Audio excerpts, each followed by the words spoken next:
Hello everybody, this is Darren from Crazy Bulgarian Adventure. Thank you very much for coming and watching the video.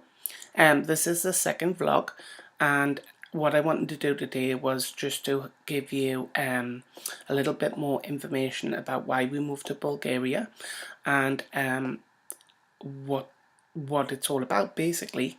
A bit more about the country and some things like that. So going back a bit for maybe the last 14-15 years that we wanted to move to another country to experience a new culture and a new lifestyle, maybe a nicer climate. And we had two previous opportunities, one in 2005 where we were going to buy in North Spain, and we backed out because one of the people that was investing we didn't trust. So we backed out with that one, but then, you know, a couple of years later, really found ourselves to be kicking ourselves and thought, yeah, we're going to regret that. We regretted not doing it. Then we were going to buy in North Cyprus. This was back in 2012. But around about the time that we were going to buy, we lost a very close member of the family, and it was actually in Cyprus at the time, so it wasn't good. Then after that had all cleared up, we decided that we were going to buy, and the property we were going to buy, there was a problem with the land deed, so we ended up not buying there either. So again, we were kind of kicking ourselves.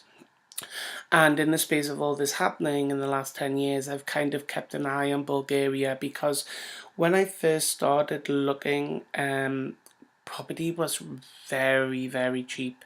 And I mean, you could buy, you know, a solid house. It might need renovating for £1,000 to £2,000, €3,000 to €4,000, something like that. And it was like, you know, all the time I was looking at this, like, it can't be that cheap. But it was. So what we decided to do was, after doing some research and then buying a property on eBay, we went out to have a look, and the property that we were looking at, that we were introduced to, wasn't actually the property we had bought, and we'd already paid for it. So we were like, oh no, you know, we've been conned. But it was actually okay, because the agent was like, look, if this isn't the house that you bought, not a problem, we'll go back to the office, we'll refund your money, it's not a problem. And that gave us some confidence again. So we were like, no, it's fine, you know, this. And we were kind of, because the property was a single story, we were, you know, looking at it at the time through rose-tinted glasses. I mean, realistically, the property was just not structurally any good. It was a mud brick construction with lime render, but it had some serious problems, like foundations were sinking, and there was heavy cracking all the way through the house. So we came back in September, and when we realised this, we decided to contact an agent and look at some more houses, which went, then we found another one-bedroom, another single-story property, same municipality area but a different village. So we put an offer in, it was accepted, and then we bought it. So after we bought it, you know, one of the things I loved was because it had a bathroom, because not many of the properties have got bathrooms in. They're outside toilets. So I was really, really happy. So we decided about when to make a time to move, which we decided that we were going to move in like 2 years' time. So let me see, this was last year, so we weren't actually meant to be moving till next year, but we were so tired of the working and, you know, never having any money and bills constantly needing to be paid, that we wanted to bring it forward by a year. So that's exactly what we did. So in the space of the year, we got the house you know, did some work on the old house. We sold things because we knew we were going to downsize. And then we were very, very fortunate. House went on the market in October. Uh, I put it on the market with the intention of, in the hope that, you know, it was going to generate interest and we might get an offer at Christmas. We were very fortunate. We had an offer on the house 2 weeks after it was on the market. There was no chain. The buyer was a cash buyer. We didn't have to wait to move, so it wasn't a problem. Now buying, so we completed the sale on the 5th of February when we moved out.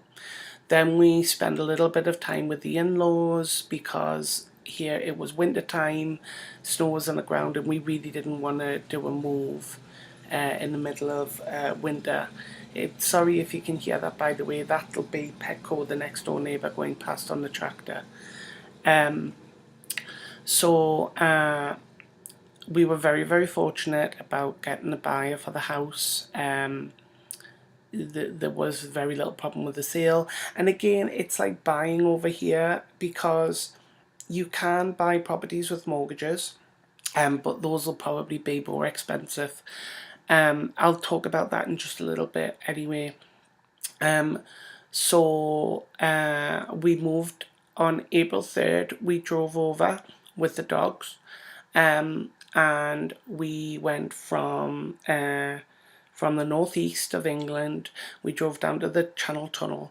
We went through the tunnel, and then it was France, Germany, Austria. Sorry, no, let me start again. France, Belgium, Germany, Austria, Hungary, Romania, Bulgaria. So it was a 4-day trip that we did 2 overnight stops, I think. Yeah, we did 2 overnight stops. Now, what had happened was, with Sheesh Manavo, getting back to the story anyway, we were all set and ready to move, and then the biggest problem is I teach English, so I need internet because I teach as a foreign language.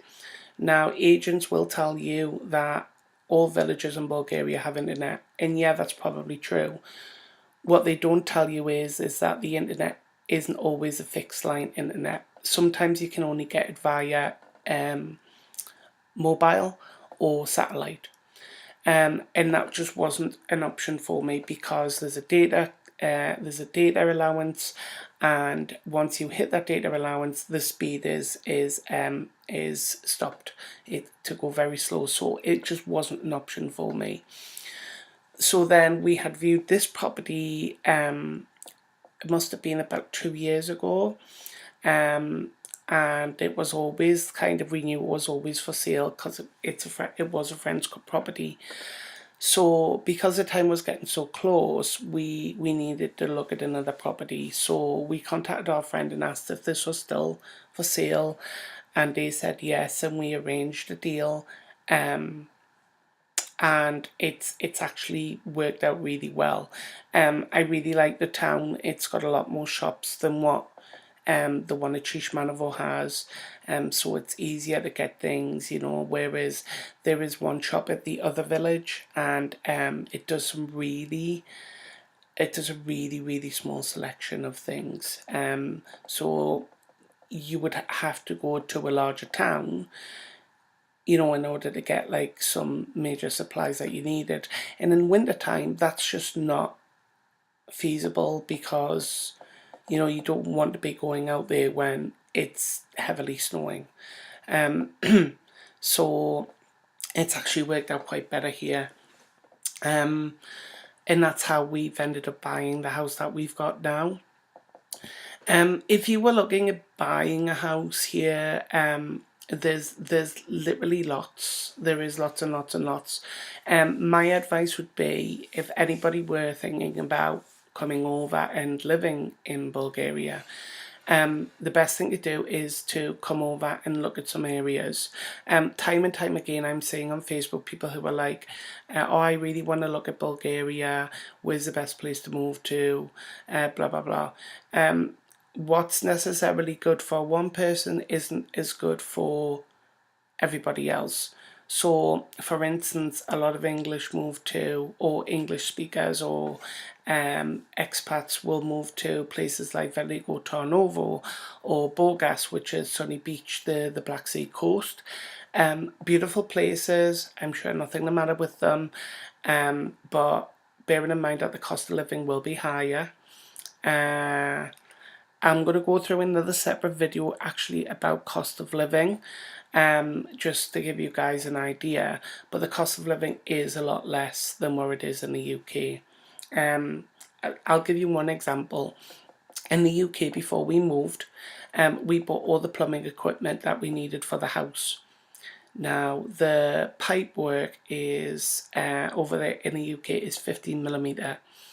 And we bought 50 meters of pipe and all the fittings, and it came to between 70 and £100. When we realised that here is 16mm, that we would have to buy more plumbing, we were really annoyed about that, but we just thought we're just going to do it. But then when we bought 50 meters of pipe and the fittings here, it was about £31. So yes, materials can be a lot cheaper here, and that's just as an example. But as I say, I'll do another video separate about that, just to give you guys an idea about the cost of living. So yeah, it's better to look around areas. The price of property varies. If you want a cheap property that you can renovate yourself, there are plenty to choose from. The main thing is though is do your research, speak to lots of different people, get lots of different opinions. Some people say don't use an agent. We've done it both ways. We've done it through a friend and we've done it through an agent. The biggest benefit of doing it through a friend or someone you know is you don't have agent's fees, because you have to pay the agent's fees on top, which could be about another €600. I don't know why, as well, with this thing to do with euro, Bulgarian currency is leva, but they do advertise a lot of properties as well in euro. I don't know why that is, but the leva is pegged to the euro, the rate, so it's about 1.95 lev to the euro. But that's the currency here in Bulgaria, is the leva. It's decimalized as well. So there's you've got the leva and then the coin, which is the tinky. So there's 100 statinki in one leva, so it's decimalized. Yeah. And what was the other thing that I was going to talk about?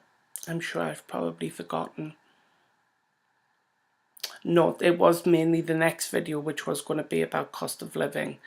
So it was just a brief video about why we decided to make the move to Bulgaria.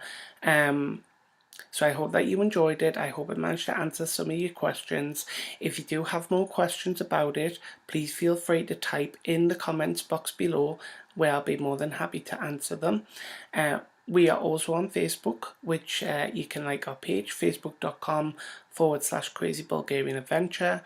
There's also a link to the blog below, and if you want to see more videos, feel free to hit that subscribe button, where I'm hoping to do at least one video a week.